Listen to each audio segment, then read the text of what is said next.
കാത്തിരിപ്പിൻ്റെ 5 വർഷങ്ങൾ. 5ാമത്തെ വർഷം ഞാൻ രാവിലെ എന്നും 2 കിലോമീറ്റേഴ്സ് വീതം നടക്കുമായിരുന്നു. അങ്ങനെ ഒരു വർഷം. പല മാസങ്ങളിൽ ഈ 5 വർഷത്തിൽ പലപ്പോഴും ആയിട്ട് കുറേ പ്രഗ്നൻസി കാർഡ് വാങ്ങി നോക്കി അന്ന് മുഴുവൻ വിഷമിച്ചിരിക്കുന്ന ഒരവസ്ഥയൊക്കെ ഉണ്ടായിട്ടുണ്ടായിരുന്നു. എനിക്കറിയാം എൻ്റെ 5 വർഷം ഒന്നുമല്ല, പക്ഷെ എൻ്റെ ജീവിതത്തിൽ അതെനിക്ക് ഏറ്റവും വേദനാജനകമായിട്ടുള്ള ഒരു വർഷങ്ങൾ തന്നെയായിരുന്നു. ഇന്ന് ഞാനത് പറയുമ്പോൾ പലപ്പോഴും പല ആൾക്കാരും 5 വർഷമല്ലേ ആയിട്ടുള്ളൂ, 16 വർഷവും 15 വർഷവും 20 വർഷമൊക്കെ കഴിഞ്ഞ് കിട്ടിയ ആൾക്കാരുണ്ട് എന്ന് ഞാൻ കേട്ടിട്ടുണ്ട്, ഇപ്പോഴും കേൾക്കുന്നുണ്ട്. പക്ഷെ ഞാൻ അപ്പോൾ ചിന്തിക്കുന്നത്, ആ പറയുന്ന വ്യക്തികൾ എന്തിൻ്റെ അടിസ്ഥാനത്തിലാണ് അങ്ങനെ പറയുന്നതെന്നാണ്. നമ്മളുടെ 5 വർഷമെങ്കിൽ 5 വർഷം നമ്മൾ അനുഭവിച്ച ആ ഒരു സങ്കടമെന്ന് പറഞ്ഞാൽ അത് അങ്ങനെ തന്നെയാണ്. ഓരോരുത്തരുടെ ജീവിതത്തിൽ അത് ഉണ്ടാകുമ്പോഴാണ് അതിന് ഇൻറ്റൻസിറ്റി മനസ്സിലാവുന്നത്. നമ്മൾ ഈ കേട്ടറിവ് മാത്രമുള്ളവർക്ക് ഇതൊക്കെ വെറും സിമ്പിളായിട്ട് തോന്നിയേക്കാം. അപ്പോൾ പറഞ്ഞു വന്നത്, ഒരു വർഷം അങ്ങനെ ഞാൻ 2 കിലോമീറ്റർ വെച്ച് നടക്കാൻ തുടങ്ങി. നടന്ന് ഏകദേശം ഡിസംബർ 23 ആയപ്പോൾ എനിക്ക് 2 ദിവസം തെറ്റി. അപ്പോൾ അതുവരെ ഈ നടക്കാൻ ഇറങ്ങിയതിന് ശേഷം ഞാൻ കറക്റ്റ് എല്ലാ മാസവും കറക്റ്റ് ഡേറ്റിന് ആവുമായിരുന്നു. അപ്പം തെറ്റിയപ്പോൾ ഒരു ഡൗട്ട് അടിച്ചിട്ട് പിന്നെ ഇട്ട് നോക്കാമെന്ന് വിചാരിച്ചു. അങ്ങനെ രാവിലെ 3 മണിക്ക് എഴുന്നേറ്റ് ഇട്ട് നോക്കിയപ്പോൾ അതാ നക്ഷത്രം മുടിച്ചു. അങ്ങനെ 2 വരെ കണ്ട് എൻ്റെ കണ്ണുകളിൽ നിന്നും കണ്ണിന് ഒഴുകാൻ തുടങ്ങി, സന്തോഷാശ്രു ഒഴുകാൻ തുടങ്ങി. പക്ഷേ എനിക്കൊരു പ്രതീക്ഷ ആ ടൈമിൽ എല്ലാത്തേക്കാളും ഉണ്ടായിരുന്നു. കാരണം അതായത് 21 ഡേറ്റ്. അപ്പോൾ 19-ാം തീയതി തൊട്ട് എനിക്ക് പെയിനും ക്രാംസും ബാക്ക് പെയിനും പിന്നെ കാലുവേദനയും നടുവേദനയും അരക്ക് കീഴ് കലർന്ന ഒരവസ്ഥയൊക്കെ ഉണ്ട്. അപ്പോൾ എനിക്ക് ഓൾറെഡി അങ്ങനെയൊക്കെ ഉള്ള ഒരാളാണ് ഞാൻ, നല്ല പെയിനൊക്കെ ഉള്ള ഒരു വ്യക്തിയാണ് ഞാൻ. അപ്പോൾ അതൊക്കെ ഉണ്ടായിരുന്നു. എങ്കിലും 19-ാം തീയതി എനിക്ക് നമുക്ക് കളർ ചേഞ്ചസ് ഉണ്ടാവുമല്ലോ, അതായത് പീരീഡ്സ് വരുന്നതിന് മുന്നേ. അപ്പോൾ ആ ഒരു കളർ ചേഞ്ചസിലോട്ടായിട്ടില്ല, പക്ഷേ ഒരു ഡേർട്ടിയുടെ കളറ് ഫസ്റ്റ് ഫോമായി. അപ്പം ഞാൻ വിചാരിച്ചു അപ്പോൾ ആവാനായിരിക്കും, അത് വന്നല്ലോ അപ്പോൾ ആവാനായിരിക്കും. പിന്നെ ഒരനക്കമില്ല. അത് കഴിഞ്ഞ് 20-ാം തീയതി ആയപ്പോൾ ഒരു പൊട്ടിൻ്റെ വലിപ്പമേ ഉള്ളൂ. ഒരു ബ്ലഡ് വെച്ചിട്ടൊരു പൊട്ടിട്ട് എങ്ങനെ ഇരിക്കും അതുപോലെ കണ്ടു. അപ്പം ഞാൻ ഓൾറെഡി ഈ പ്രഗ്നൻസി കാർഡിൽ കുറേ ഇടുമ്പോൾ തന്നെ ഈ പീരീഡ്സ് തെറ്റുമ്പോൾ, അതായത് ഈ 4 വർഷത്തിന് മുന്നേ എനിക്ക് മാസത്തിൽ എപ്പോൾ ആവുമെന്ന് പറയാൻ പറ്റില്ല. നല്ലവണ്ണം തെറ്റിയൊക്കെ വരുമ്പോഴത്തേക്കും ഞാൻ പ്രതീക്ഷയോടെയാണ് ഓരോ ടൈം ഇടുന്നത്. അപ്പോഴത്തേക്കും ഞാനിങ്ങനെ യൂട്യൂബിൽ നോക്കുമായിരുന്നു എന്തൊക്കെ സിംറ്റംസ്, എന്തൊക്കെ അങ്ങനെ ഇങ്ങനെയൊക്കെ. അപ്പോൾ അതിൽ ഞാൻ ഈ സ്പോട്ടിങ് കണ്ടിട്ടുണ്ട്. എനിക്ക് ഡൗട്ട് അടിച്ചിട്ടുണ്ടായിരുന്നു, ഞാൻ ക്യാരിങ് തന്നെയാണ്, ഇനി ഈ പീരീഡ്സ് ആവാണ്ടിരുന്നാൽ ഓക്കെ. അങ്ങനെ നോക്കിയപ്പോൾ ഈ സ്പോട്ടിങ് ആയതിന് ശേഷവും ബ്ലീഡിങ് ഒന്നും ആയിട്ടൊന്നുമില്ല. അങ്ങനെയാണ്. പിന്നെ ക്ഷമ ഒട്ടുമില്ല. പിന്നെ അടുത്ത ദിവസം, അതായത് 21 ആവേണ്ടത് ഞാൻ 23-ാം തീയതി കാർഡിട്ട് നോക്കിയപ്പോഴാണ് ആ 2 വരെ ഞാൻ കാണുന്നത്. അങ്ങനെ ഞാൻ വളരെ സന്തോഷവതിയായി. അതിന് എനിക്ക് നാട്ടിലോട്ട് പോകണം. ഞാൻ ട്രിവാൻഡ്രത്താണ് എൻ്റെ നാട്. അപ്പോൾ അങ്ങോട്ട് പോകാൻ വേണ്ടിയിട്ട് ട്രാവലിംഗ് ഒക്കെ ചെയ്തു. അപ്പോൾ അതറിഞ്ഞ് എല്ലായിടത്തും വിളിച്ചു പറഞ്ഞപ്പോൾ ആരും ട്രാവൽ ചെയ്യേണ്ട, ആദ്യമായിട്ട് ഇത്രയും കഴിഞ്ഞ് കിട്ടിയതല്ലേ എന്നൊക്കെ പറഞ്ഞിട്ടുണ്ടായിരുന്നു. അപ്പോൾ ഞാൻ എൻ്റെ മനസ്സിലെന്തോ ദൈവം തന്നതല്ലേ, ദൈവം കാത്തുകൊള്ളും, വേറെ പ്രത്യേകിച്ചൊന്നുമില്ല, ജസ്റ്റ് ഒരു ട്രാവലിംഗ് അല്ലേ, ഒരു ഹെൽത്തി ആയിട്ടുള്ള ബേബി ആണെങ്കിൽ തീർച്ചയായിട്ടും എനിക്ക് കിട്ടുമെന്നുള്ളൊരു വിശ്വാസം എനിക്കുണ്ടായിരുന്നു. അങ്ങനെ ഞങ്ങൾ ട്രാവൽ ചെയ്ത് നാട്ടിൽ പോയിട്ട് 2-3 ദിവസം കഴിഞ്ഞ് വീണ്ടും തിരിച്ചു വന്നിട്ട് ഏകദേശം ഒരു 1.5 മാസം അതുവരെ എനിക്ക് കുഴപ്പമില്ല, നല്ല രീതിയിൽ ഫുഡ് കഴിക്കുന്ന കാര്യങ്ങളൊക്കെ ഉണ്ട്, ഓക്കെ. പിന്നെ പോകെ അതായത് 1.5 അടുക്കും തോറും ചില സ്മെൽസ് എനിക്ക് ഭയങ്കര, ഓൾറെഡി ഞാൻ സ്മെൽ സെൻസിറ്റീവ് ആയിട്ടുള്ള പേഴ്സണാണ്. എനിക്ക് ഭയങ്കരമായിട്ട് സ്മെല്ല് പെട്ടെന്ന് കിട്ടും. അപ്പോൾ ഇത് ഭയങ്കരമായിട്ട് തന്നെ ഒരു സ്മെല്ല് സെൻസിറ്റിവിറ്റി കൂടി എനിക്ക് അത് സഹിക്കാൻ പറ്റാണ്ട് ഛർദ്ദിക്കാൻ വരുന്നൊരു ടെൻഡൻസിയായി. അപ്പോൾ ഞാൻ വിചാരിച്ചത് എല്ലാവർക്കും ഉള്ളതായിരിക്കും. പക്ഷെ ഞാനത് ചിന്തിക്കുന്നില്ല, ഇതിൻ്റെ ആണെന്നുള്ളത് എനിക്ക് അറിയത്തില്ലായിരുന്നു.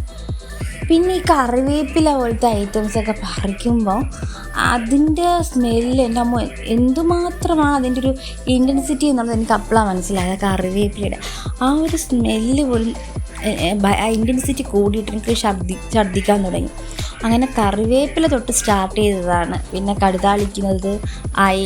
പിന്നെ പതുക്കെ അത് മൊത്തത്തിൽ, അതായത് ഒരു ഫുഡും കഴിക്കാൻ പറ്റാത്ത ലെവലിലോട്ട് ആ ഇൻറ്റൻസിറ്റി കൂടിയാണ് ഉണ്ടായത്. അതായത് ഒന്നിൻ്റെ മണം, എനിക്ക് ഫുഡ് വായിൽ വെക്കണ്ട അതിന് മുന്നേ, അതായത് ഒരു 10 വീട്ടിന് മുന്നേ 10 വീടുകൾക്കപ്പുറം ഒരു ഫുഡ് വെച്ച് കഴിഞ്ഞാൽ അതിൻ്റെ സ്മെല്ല് എനിക്ക് ഇൻറ്റൻസിറ്റി ഭയങ്കരമായിട്ട് കൂടുതലായിട്ട് കിട്ടുകയും ഞാൻ ഛർദ്ദിക്കുന്നൊരവസ്ഥയായിരുന്നു. അപ്പോൾ ഒറ്റപ്പെട്ട് ഒരു മുറിക്കുള്ളിൽ അടഞ്ഞിട്ട ഒരവസ്ഥയായിരുന്നു എൻ്റെ അവസ്ഥ. ആരുടെയും സ്മെല്ല് അടുത്തൂടെ പോയി കഴിഞ്ഞാൽ അവരെ സ്മെല്ല് കിട്ടും, ഹസ്ബൻഡിൻ്റെ സ്മെല്ല് പിടിക്കത്തില്ല. പിന്നെ ഈ പുല്ല് ചെത്തുന്നുണ്ടെങ്കിൽ, ആരെങ്കിലും വെളിയിൽ പുല്ല് ചെത്തുന്നുണ്ടെങ്കിൽ പോലും അതിൻ്റെ സ്മെല്ല്. പിന്നെ ഫുഡ് വയ്ക്കുന്ന എന്ത് ഫുഡിൻ്റെ ആയിരുന്നാലും സ്മെല്ല്. പിന്നെ ഈ ചിക്കൻ അതുപോലത്തെ ഐറ്റംസിൻ്റെയൊക്കെ സ്മെല്ല് അടുത്ത ക്യാൻറ്റീനും ഹോട്ടൽസൊക്കെ ഉള്ളതാണ്. അപ്പോൾ അവിടെ നിന്ന് കിട്ടുന്ന ആ സ്മെല്ല് എനിക്ക് താങ്ങുന്നതിനപ്പുറമായിരുന്നു. പിന്നെ ഒണിയൻ്റെ സ്മെല്ലുണ്ടല്ലോ, അത് അങ്ങനെ ഒരു ഫുഡും കഴിക്കാൻ പറ്റാണ്ട്, അതായത് സ്മെല്ല് അടുത്ത് വരണ്ട, ദൂരെ കൂടെ പോയാൽ പോലും ഛർദ്ദിച്ച് അങ്ങനെ ഞാൻ ഛർദ്ദിച്ചൊരു പരുവായി. അങ്ങനെ ഞാൻ കഴിക്കുന്നതായിട്ട് മാറിയത്. എനിക്ക് പക്ഷെ വിശപ്പുമില്ല, പക്ഷെ എന്തെങ്കിലും കഴിക്കണമല്ലോ. അങ്ങനെ ഈ കരിക്കും വെള്ളവും ക്യാരറ്റും കുക്കുംബറുമാണ് ഞാൻ ആകെ കൂടെ കഴിച്ചിട്ടുണ്ടായിരുന്നത്. അങ്ങനെ അത് ഞാൻ മൊത്തം ഒരു 2-3 മാസം വരെ ഇത് മാത്രമാണ് കഴിച്ചത്. അത് കഴിഞ്ഞ് എന്നെ നാട്ടിലോട്ട് കൊണ്ടുപോയി. ഈ നാട്ടിലോട്ട് പോണ വഴിക്ക് ഛർദ്ദിക്കാതിരിക്കാൻ വേണ്ടി ഗൈനക്കിനെ കാണിച്ച് ടാബ്ലറ്റൊക്കെ മേടിച്ചിട്ടാണ് പോകുന്നത്. അപ്പോൾ ഇപ്പോൾ ഒരു 2 മാസം ആയപ്പോഴത്തേക്കും എൻ്റെ വെയിറ്റൊക്കെ നല്ല ലോസായി. കാരണം ഫുഡ് ഒട്ടും എടുക്കുന്നില്ല, ഓൺലി ഛർദിൽ മാത്രം, ഛർദ്ദിച്ച് കുഴഞ്ഞ് വീഴുന്ന ഹോസ്പിറ്റലിൽ കൊണ്ടുപോകുന്നു. അതായിരുന്നു അവസ്ഥ. അപ്പോൾ അങ്ങനെ നാട്ടിലോട്ട് പോകുന്ന വഴിക്കും ഈ ഹോട്ടൽസ് ഫുഡ് കഴിക്കാൻ വേണ്ടിയിട്ട് ഹോട്ടലിൽ കൊണ്ട് നിർത്തുമല്ലോ. ഹോട്ടലിൻ്റെ ഫ്രണ്ടിൽ എനിക്ക് ഈ സ്മെല്ലടിക്കാതിരിക്കാൻ വേണ്ടിയിട്ട് കാറിൻ്റെ ഗ്ലാസ് പൊക്കിയിട്ടിരുന്നു. പക്ഷേ എങ്കിലും എനിക്ക് ഈ സ്മെല്ലിൻ്റെ സെൻസിറ്റീവ് സഹിക്കാൻ പറ്റാണ്ട് ഞാൻ അതിൽ നിന്ന് ഇറങ്ങി കുറേ ദൂരം ഛർദ്ദിച്ച് ആ സ്മെല്ല് കിട്ടാത്ത ഒരു ലെവലിലോട്ട് പോയി ഇരിക്കുന്ന ഒരവസ്ഥയായിരുന്നു. ഒരു ഫുഡ് കഴിച്ചിട്ട് വന്ന് എന്നെ വിളിക്കും, എവിടെയാണ് നീ ഇരിക്കുന്നതെന്ന്. അപ്പോഴത്തേക്ക് ഞാൻ പറയും എവിടെ ഇരിക്കുന്നത്. അപ്പോൾ അങ്ങനെ അവിടെ വന്നിട്ട് എന്നെ പിക്ക് ചെയ്തിട്ട് കൊണ്ടുപോകുന്നു. അങ്ങനെ ഛർദ്ദിച്ച് ട്രിവാൻഡ്രം വരെ എത്തി. വീട്ടിലെത്തിയിട്ടും ഇതേ അവസ്ഥ തന്നെ, ഒരു മാറ്റമില്ല. ഒരു മുറിക്കുള്ളിൽ മാത്രമായിട്ട് എൻ്റെ ബ്രദറിൻ്റെ മക്കൾ പോലും അടുത്ത് പറഞ്ഞാൽ എനിക്കിഷ്ടമല്ല. കാരണം സ്മെല്ല്, എല്ലാവരുടെയും സ്മെല്ല്. പിന്നെ കുളിയും നന ഒന്നുമില്ല. കാരണം ബാത്റൂമിലെ സോപ്പിൻ്റെ സ്മെല്ല് തൊട്ട് അതിൽ അഴുക്കുകളുടെ സ്മെല്ല് പോലും എന്നെ വല്ലാതെ ടോർച്ചർ ചെയ്തിട്ടുണ്ടായിരുന്നു. അങ്ങനെ ഒരു മുറിക്കുള്ളിലായിട്ട് ഒതുങ്ങിക്കൂടി എല്ലാ വാതിലും അടച്ച് ജനാലയും അടച്ച് അതിനകത്ത് ഇരിക്കുമായിരുന്നു. ഫുഡെന്ന് പറഞ്ഞിട്ട് എനിക്ക് അപ്പം കഴിക്കാൻ പറ്റിയിട്ടുണ്ടായിരുന്നത്, അതായത് ഒരു 3 മാസത്തിന് ശേഷം കഴിച്ചിട്ടുണ്ടായിരുന്നത് ഇഡ്ഡലി ഉണ്ടല്ലോ, ഇഡ്ഡലി മാത്രം എടുക്കാൻ പറ്റിയിട്ടുണ്ട്. അപ്പോൾ ഇഡ്ഡലിയുടെ ഒപ്പം ഈ തക്കാളിയുടെ ചട്നി ഉണ്ടല്ലോ, കടുതാളിക്കാത്തത്, അത് വെച്ചിട്ടാണ് ഈ രാവിലെയും ഉച്ചയ്ക്കും രാത്രിയും കഴിച്ചുകൊണ്ടിരുന്നത്. പിന്നെ എനിക്ക് കഴിക്കാൻ പറ്റിയത് പച്ചമാങ്ങ, പിന്നെ തൈര്. അത് കഴിഞ്ഞ് എനിക്കിഷ്ടമില്ലാത്ത സാധനങ്ങളുണ്ടായിരുന്നു 2-3. അപ്പോൾ ആ സമയത്ത് ഞാനിങ്ങനെ ചിന്തിച്ചു, എനിക്ക് ഒന്നും കഴിക്കാൻ പറ്റുന്നില്ല. ചില വീഡിയോസ് നോക്കിയപ്പോൾ അറിഞ്ഞ് ചില ഇഷ്ടപ്പെടുന്നതൊന്നും ഇഷ്ടപ്പെടത്തില്ല, ഇഷ്ടപ്പെടാത്തവ ഇഷ്ടപ്പെടൂ എന്നുള്ളത്. അപ്പോൾ അങ്ങനെ ഞാൻ ചിന്തിച്ചെന്നാൽ ഇഷ്ടപ്പെടാത്തവ എന്താണെന്ന് ഫസ്റ്റ് ലിസ്റ്റ് ചെയ്യാമെന്ന്. പക്ഷേ ഞാൻ എല്ലാം കഴിക്കുന്ന ആളാണ്, എല്ലാം ആസ്വദിച്ച് കഴിക്കുന്ന ആളാണ്. അതുകൊണ്ടായിരിക്കും എനിക്ക് ഒന്നും കഴിക്കാൻ പറ്റാത്തത്. അങ്ങനെ നോക്കിയപ്പോഴത്തേക്കാണ് ഈ പച്ചമാങ്ങ ഞാനങ്ങനെ കഴിക്കാറില്ല. സാധാരണ പെൺകുട്ടികൾക്ക് ഈ പുളിപ്പുള്ള സാധനങ്ങളെടുത്ത് താല്പര്യം ഉണ്ടെന്നാണ് എനിക്ക്. പക്ഷെ എനിക്ക് അങ്ങനെ ഞാൻ കഴിച്ചിട്ടുമില്ല. ഇപ്പോൾ അങ്ങനെ പച്ചമാങ്ങ വെറുതെ ഉപ്പിട്ട് കഴിക്കാറൊന്നുമില്ല. പക്ഷെ അപ്പോൾ എനിക്ക് തോന്നി അത് കഴിച്ച് നോക്കാം. ശരിയാണ്, എനിക്കത് കഴിക്കാൻ പറ്റി. പ്രത്യേകിച്ച് പുളിപ്പോ കാര്യങ്ങളൊന്നും തോന്നിയില്ല, പക്ഷെ കഴിക്കാൻ പറ്റി, അതാണ് സത്യം. രണ്ടാമത് പിന്നെ എനിക്ക് ഞാൻ കുഞ്ഞുനാൾ മുതലേ പാൽ കുടിക്കാത്ത ആളാണ്. പാലിൻ്റെ സ്മെല്ലടിച്ച് അപ്പം ഛർദ്ദിക്കുന്ന ആൾ. അപ്പം ഞാൻ ചെന്നാൽ അത് നോക്കാം. അപ്പോൾ അതുകൊണ്ട് തന്നപ്പോഴത്തേക്ക് ശരി, എനിക്ക് ആ പാല് കുടിച്ചപ്പം വെറും വെള്ളം കുടിക്കുന്ന പോലത്തെ ഒരു ഫീലിംഗ്. അതിൻ്റെ സ്മെല്ല് സാധാരണ എല്ലാവരും കിട്ടുന്ന സ്മെല്ലും ടേസ്റ്റും ഒന്നും എനിക്കറിയാൻ പറ്റുന്നില്ല. അപ്പം എൻ്റെ ഒരു ഛർദിലെന്ന് പറയുന്നത് ഒന്നുകിൽ പിന്നെ സ്മെല്ല്, ഭയങ്കര സെൻസിറ്റീവ് സ്മെല്ല് കാരണം ഫുഡ് അടുത്ത് വരുന്നതിന് മുന്നേ ഞാൻ ഛർദ്ദിക്കും. 2, അഥവാ ഫുഡ് മൂക്കടച്ച് വെച്ചിട്ട് അകത്ത് വായിലോട്ട് ഫുഡ് വെച്ച് കഴിഞ്ഞാൽ പിന്നെ നാക്കിലെ ആ ഒരു ഫുഡിൻ്റെ ടേസ്റ്റ് എന്ന് പറഞ്ഞാൽ കറക്റ്റ് ടേസ്റ്റ്, പ്രോപ്പർ ടേസ്റ്റിലേക്ക് കിട്ടിക്കൊണ്ടിരുന്ന ഒരു വൃത്തികെട്ട് ചീഞ്ഞ ഒരു ഫുഡിൻ്റെ ടേസ്റ്റായിരുന്നു എനിക്ക് ഈ ഫുഡുകൾ വെക്കുമ്പോൾ കിട്ടിക്കൊണ്ടിരുന്നത്. സോ അതുകൊണ്ട് തന്നെ എനിക്ക് മൂക്കടച്ചിട്ട് വായിൽ വെക്കാൻ നോക്കിക്കഴിഞ്ഞാൽ ഛർദ്ദിക്കുമായിരുന്നു. അത്രയ്ക്കും ഛർദിലിൻ്റെ പീക്കിലായിരുന്നു നിന്നത്. പക്ഷേ ഇതെനിക്ക് ആടും പറഞ്ഞ് പ്രതിഫലിപ്പിക്കാനായിട്ട് പറ്റിയിട്ടില്ല. വീട്ടിലായിരുന്നാലും കാണുന്നവരായിരുന്നാലും എല്ലാവരും പറയും, ഛർദിലൊക്കെ ഇതിലുള്ളത് തന്നെ എന്ന് പറഞ്ഞൊന്നും കഴിക്കാണ്ടൊന്നും ഇരിക്കരുത്, കൊച്ചിന് വെയിറ്റ് ഇല്ലാണ്ടായിപ്പോവും, അങ്ങനെയാണ് ഇങ്ങനെയാണെന്നൊക്കെ എല്ലാവരും പറഞ്ഞു. പക്ഷേ എൻ്റെ അവസ്ഥ എനിക്ക് പറഞ്ഞ് പ്രതിഫലിപ്പിക്കാൻ പോലും പറ്റാത്തൊരവസ്ഥയായിരുന്നു. അങ്ങനെ ഒരു 8 മാസം വരെ ഈ ഇഡ്ഡലി വിത്ത് തക്കാളി ചട്നി വെച്ചിട്ട് പോയി. വേറൊന്നും കഴിക്കുന്നുണ്ടായിരുന്നില്ല. പിന്നെ ഞാൻ പറഞ്ഞില്ലേ പാലിൽ മറ്റേ മദേഴ്സ് ഹോർലിക്സ് നോർമലി നമുക്ക് ആർക്കും പിടിക്കത്തില്ലല്ലോ സ്മെല്ല്. പക്ഷേ എനിക്ക് ആ ടൈമിൽ അതിൻ്റെ സ്മെല്ലൊന്നും കിട്ടാത്തത് കൊണ്ട് പാല് കുടിക്കാൻ പറ്റി മദേഴ്സ് ഹോർലിക്സ് ഇട്ട്. അപ്പം ഇഡ്ഡലി, മദേഴ്സ് ഹോർലിക്സ്, പിന്നെ കുക്കുംബർ, പിന്നെ ഈ ഇളനീരായിരുന്നു എൻ്റെ ബൂസ്റ്റ്. അതായിരുന്നു ആദ്യം മുതൽ ഞാൻ 36 ആഴ്ച വരെയും എടുത്ത എൻ്റെ ബൂസ്റ്റപ്പ് അതായിരുന്നു. അങ്ങനെ 8 മാസം വരെ പോയി. 8 മാസം. അപ്പോൾ ഇതിൻ്റെ ഇടയ്ക്ക് പലപ്പോഴും ഡോക്ടറെ കാണാൻ പോകുന്നുണ്ട്. ഡോക്ടറിൻ്റെത് ഞാൻ കാണിക്കുന്നത് വളരെ ദൂരെയാണ്. അപ്പം ഈ കാറിൽ പോകുന്നതിന് പോകുമ്പോഴെല്ലാം ഛർദ്ദിച്ചാണ് അവിടെ എത്തുന്നത്. അതുപോലെ ഡോക്ടറെ കാണുന്നതിന് മുന്നേ വരെ ഈ ആൾക്കാരുടെ സ്മെല്ലും അവിടുത്തെ ഹോട്ടൽസിൻ്റെയും ക്യാൻറ്റീൻസിൻ്റെയും ഒക്കെ സ്മെല്ലെടുക്കുമ്പോഴും ഡോക്ടറിനെ കാണുന്ന മുന്നേ അവർ ഛർദ്ദിച്ചിട്ടാണ് അതിലോട്ട് കയറി പെട്ടെന്ന് ഡോക്ടറെ കാണുക. ഡോക്ടറിൻ്റെ അടുത്ത് പറയുമ്പോൾ ഡോക്ടറും പറഞ്ഞത് ഇവിടെ എല്ലാവർക്കും ഉള്ളതല്ലേ, വേണമെങ്കിൽ ഒരു ടാബ്ലറ്റ് എടുത്തോ, അത് നല്ലതല്ല എന്ന് പറഞ്ഞു. അപ്പോൾ പിന്നെ ഞാൻ ഇതെടുത്തില്ല, ഛർദ്ദിച്ച് തന്നെ നടന്നു.